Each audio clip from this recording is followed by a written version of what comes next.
আসসালামু আলাইকুম। আমি মোহাম্মদ জাকিরুল ইসলাম। ওয়েস্টার্ন মিথোলজি চ্যানেলটিতে আপনাদেরকে স্বাগত জানাচ্ছি। আজকে আমরা আলোচনা করব প্যারিসের আদালত ও স্ত্রীলিঙ্গের উত্থান। দেবরাজ জিউস ও লেডার অনন্য সুন্দরী কন্যা যখন তার পালক পিতা টিন্ডারিয়াসের রাজপ্রাসাদে যৌবনপ্রাপ্ত হচ্ছিলেন, তখন গ্রিসের সব রাজপুত্র দামি উপঢৌকন নিয়ে তার পাণিপ্রার্থী ছিলেন। তাদের মধ্যে অন্যতম ছিল টামিডাস, এক্সাস, ফিলোটিস, পেট্রোক্লাস, আইডুমেনিয়াস, মিনিস্থিয়াস প্রমুখ। সবচেয়ে ধনী গ্রিক রাজপুত্র ম্যানিউলাস তার ভাই আগামেমননের মাধ্যমে উপঢৌকন পাঠিয়ে পাণিপ্রার্থী হন।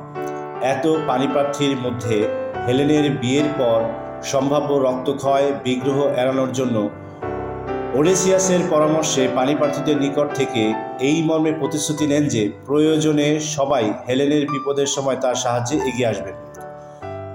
পরে হেলেনের সাথে ম্যানিউলাসের বিয়ে হলে ম্যানিউলাস টিন্ডারিয়াসের মৃত্যুর পর স্পার্টার রাজা হন। কিন্তু কয়েক বছর আগে টিন্ডারিয়াস দেবতাদের উদ্দেশ্যে পশু বলি করলেও আফ্রোদিতিকে অবজ্ঞা করায় আফ্রোদিতি প্রতিশোধ নেওয়ার সিদ্ধান্ত নেন এবং টিন্ডারিয়াসের 3 কন্যাকে ব্যভিচারী বানানোর মাধ্যমে কুখ্যাত করার সিদ্ধান্ত নেন। ম্যানিলাস ও হেলেনের প্রথম কন্যা ও তৃতীয় পুত্র জন্ম নেয়। কন্যার নাম হারমাইওনি এবং ছেলেরা অ্যাথিউলাস, মারাফিয়াস এবং প্লেসথিনিস। জিউস ও থেমিস ট্রয় যুদ্ধের পরিকল্পনা কেন করছিলেন তা জানা যায়নি। তবে কলহের দেবী ইরিস পেলিউস ও থেটিসের বিয়েতে আমন্ত্রণ না পাওয়ার ক্ষোভে দুষ্টু বুদ্ধি আটেন। তিনি সেই বিয়ের আসরে একটি স্বর্ণের আপেল ফেলে দিলেন, যার উপর লেখা ছিল সবচেয়ে সুন্দরীর জন্য। ফলে হীরা, অ্যাথেনি, আফ্রোদিতি প্রতিযোগিতায় অংশ নেয়। দেবরাজ জিউস ইচ্ছে করেই তিনি 3 প্রতিযোগী দেবী হীরা, অ্যাথেনি এবং আফ্রোদিতির মধ্যে কে সর্বাপেক্ষা সুন্দর তার সিদ্ধান্ত দিতে অস্বীকৃতি জানান। কিন্তু দেবতা হারমেসকে নির্দেশ দেন যে এই 3 প্রতিযোগী দেবীকে আইডা পর্বতে প্যারিসের কাছে নিয়ে যান সিদ্ধান্তের জন্য। ট্রয়রাজ প্রিয়ামের পুত্র প্যারিস জন্মের পরপরই আইডা পর্বতে হত্যার জন্য প্রেরিত হন। তার জন্মের পূর্বেই প্রিয়াম জানতে পারেন যে এই সন্তানই ট্রয় নগরী ধ্বংসের কারণ হবে। কিন্তু হত্যার জন্য দায়িত্বপ্রাপ্ত অ্যাজিলাউস শিশুটিকে হত্যা না করে তাকে সেই পর্বতে রেখে আসেন। সেখানে একটি ভাল্লুকি শিশুকে নিজ দুগ্ধ পান করায় এবং 5ম দিনে এজিলাউস পর্বতে গিয়ে সেই দৃশ্য দেখে অবাক হন এবং চামড়া থলের ভেতর করে শিশুটিকে বাড়িতে নিয়ে আসেন। সেই জন্য তার নাম রাখা হয় প্যারিস। অল্প দিনের মধ্যেই প্যারিস তার রাজ জন্মের স্বাক্ষর রাখা শুরু করলেন। প্যারিস দৃষ্টিনন্দন সুন্দর, তীক্ষ্ণ বুদ্ধি এবং অমিত বিক্রম শক্তির অধিকারী হলেন। আকৃষ্ট হলেন ইনিয়াস নদীর কন্যা ঝর্ণা পরী ইরনি।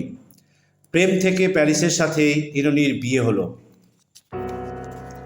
একদিন আইডার সর্বোচ্চ শিখরে গারগারোসে গরু চড়ানোর সময় প্যারিসের সামনে দেবদূত হারমেস 3 প্রতিযোগী দেবী হীরা, অ্যাথেনি ও আফ্রোদিতি ও স্বর্ণের আপেল সহ উপস্থিত হয়ে দেবরাজ জিউসের নির্দেশ শোনালেন।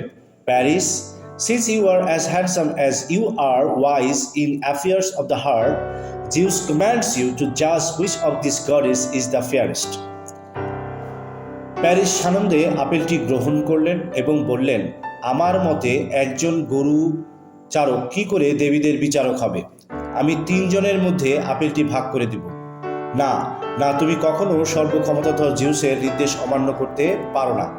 যথা ইচ্ছা। কিন্তু প্রথমেই আমি পরাজিতব্য 2 জনের কাছে অনুনয় করছি, আমার প্রতি যেন বিরক্ত হয়ে আমার অনিষ্টা না করেন। আমি তো সাধারণ একজন মানুষ, যার বোকামি করাই স্বাভাবিক। 3 দেবী তার রায় মানার প্রতিশ্রুতি দিলেন। দেবীরা যে সাজে আছেন সেইভাবে বিচার করব না কি তারা উলঙ্গ হবেন? হারমেসকে প্যারিস জিজ্ঞাসা করলেন। এই সুন্দরী প্রতিযোগিতায় সব আইন কানুন তুমি স্থির করবে? হারমেস স্মিত হেসে উত্তর দিলেন, বেশ, এক্ষেত্রে দেবীরা অনুগ্রহ করে তাদের গাউন খুলে রাখবেন। হারমেস দেবীদের তা করতে বলে উল্টো হয়ে দাঁড়ান। আফ্রোদিতি তাড়াতাড়ি তৈরি হলেন, কিন্তু অ্যাথেনি তার জাদুর কোমরবন্ধ খোলার জন্য পীড়াপিড়ি শুরু করলেন, কারণ আফ্রোদিতি সেটা পড়লে সবাই তার প্রেমে পড়ে যায়। আফ্রোদিতি রাজি হলেন এই শর্তে যে অ্যাথেনি নিজেও তার মাথা থেকে হেলমেট খুলে ফেলবেন। এরপর প্যারিস আলাদা করে 3 জনের পরীক্ষা করার ঘোষণা দিলেন। এদিকে এসো স্বর্গীয় হীরা, অনুগ্রহ করে আপনারা অন্য 2 দেবী কি একটু সরে যাবেন, যাতে আমি একা হীরাকে পরীক্ষা করতে পারি।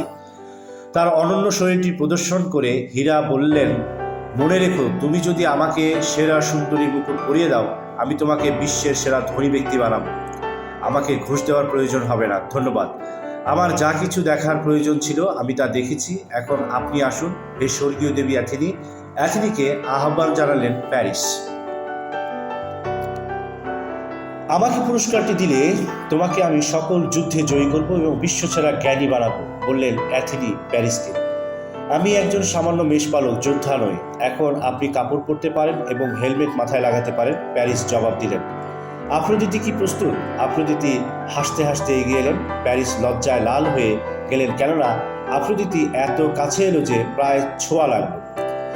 ভালোভাবে দেখো, কোনো কিছুই বাদ দিও না, আফ্রোদিতি প্যারিসকে বললেন। হেলেনকে তুমি অনায়াসে বিয়ে করতে পারো, যে আমার মতোই সুন্দরী এবং আবেগপূর্ণ উদ্দীপনা ছড়িয়ে আছে তার অঙ্গে। তা কিভাবে সম্ভব? হেলেন যে বিবাহিত, তাও জানো না? এ জাতীয় প্রেম ঘটানো আমার স্বর্গীয় দায়িত্ব। তুমি আমার ছেলে এরোসের সাথে স্পার্টাতে যাও।